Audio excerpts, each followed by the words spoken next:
It wasn't enough just to uncover missing women.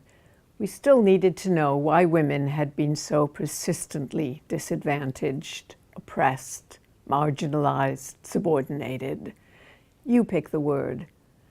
By what mechanism had they been kept in their places, convinced that their natural roles were limited and that they could not or should not imagine exceeding them? It was when those questions came to the forefront that we concluded that examining women was not enough. We had to understand the gender system that shaped their lives and their thoughts.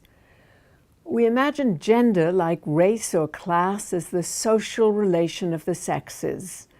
Just as we can understand more about African Americans if we understand race as a system of meaning, just as we can understand more about workers if we understand how class relations function, so we might understand more about women if we understand that men and women together and in relationship with each other share a gender system.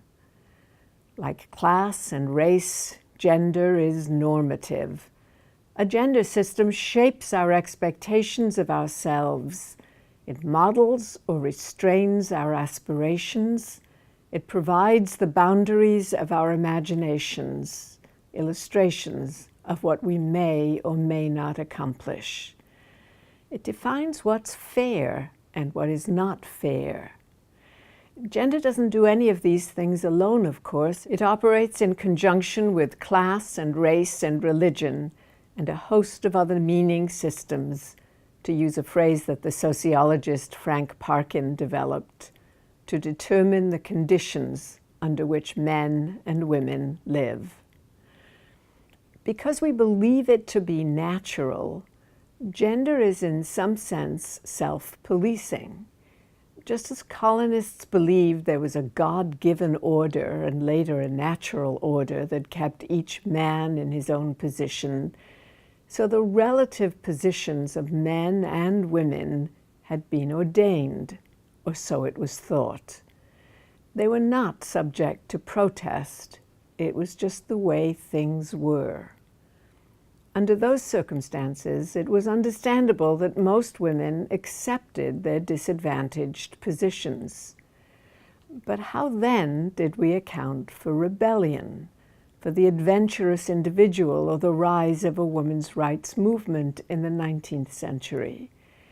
We would need to know something not only of how the gender system itself came to be, but how it shaped consciousness, how it exercised continuing constraint, not only over women, but over men too. Answering these questions was complicated, turning us into interdisciplinary scholars who sought the advice and consulted with anthropologists, sociologists, economists, and others. Only in collaboration with each other could historians together answer the most significant and hardest questions. Gerda Luna contributed 2 influential books to the discussion. The Creation of Patriarchy argued that women were the first slaves, and indeed, that the idea of slavery was modeled on the treatment of women who had to be constrained and restrained to make sure that the children they bore were those of the men who wanted to claim fatherhood. She followed this book with The Creation of Feminist Consciousness, in which she asserted that it was males who had predominantly created what she called the symbol systems, the significance that was vested in the male athletic body, for example, the symbol systems that had generated and perpetuated particular kinds of consciousness. As we began to understand how gender worked, how it was sustained over time, how it operated in interaction with class and race, we began to understand it as a system of ideas as well as practices that exercised power. Gender was not a static thing. It was a process, changing over time and with historical circumstance. Gender provided an analytic framework, a way of understanding how the world worked, how ideas about sexual relations could change human relationships and possibilities, how ideas about who was civilized and who was not could change the world.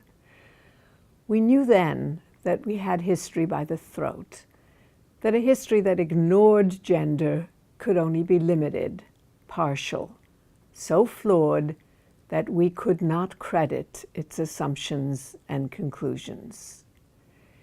You ask, why do we need to study women's history?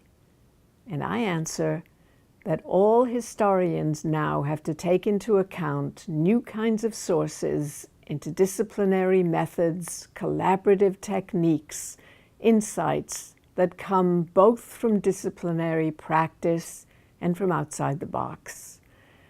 All historians now need to fully understand the power relationships that are themselves at least partially governed by gender.